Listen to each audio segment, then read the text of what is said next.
Hey, this is Dan with Guardian Mold Prevent, and I wanted to take a brief look with you at a home that's located in Glendale Heights, Illinois. This is a property that was left vacant by the homeowner. They moved out of state, and the property just wasn't maintained properly. It had been in the family for several years and had multiple water intrusion issues, but the major problems were located down in the basement. And as you can see in the photos, there was a significant amount of mold growth that developed along the base of the basement walls, especially on the drywall and the trim, insulation, framing, and also some was on the actual foundation itself. So the family called us out to take care of the problem, as they'd like to put the house on the market and get it sold. And we went out, put together a scope of work for them, and performed remediation.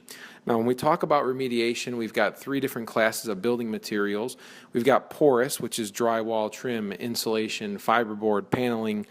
These are items that are porous and very susceptible to mold growth. And then we have semi-porous and non-porous materials, so framing and concrete, foundation walls, and flooring. Now, in terms of process, we come in and we set up containment. So what we do is we keep the area that is affected separate from the rest of the living space, and we put in an air scrubber, create negative air pressure, and clean the air while we're working. And then we remove and discard all of the porous materials like the drywall, trim, etc. And then we treat the semi-porous and non-porous surfaces with a biocide and then coat them with an acrylic-based mold-resistant coating.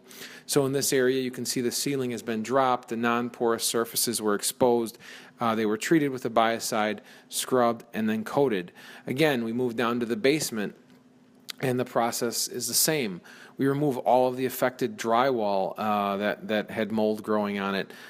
We then expose the framing and the foundation walls. In this case, there was a couple of poured foundation walls, and then there was a bunch of brick foundation. And so it was quite old, the home, and these surfaces were exposed, and then again, they were treated and coated to prevent mold growth from coming back. Now, we do use products that are specific for mold remediation, which would set us apart from Mr. Joe Handyman, but in addition to that, we also address your air quality issues. So as you see on the screen here, we've got air scrubbers, and these are machines that we installed during the project. We run all the air through HEPA filtration, and we restore the air to an acceptable level so that it can be breathable.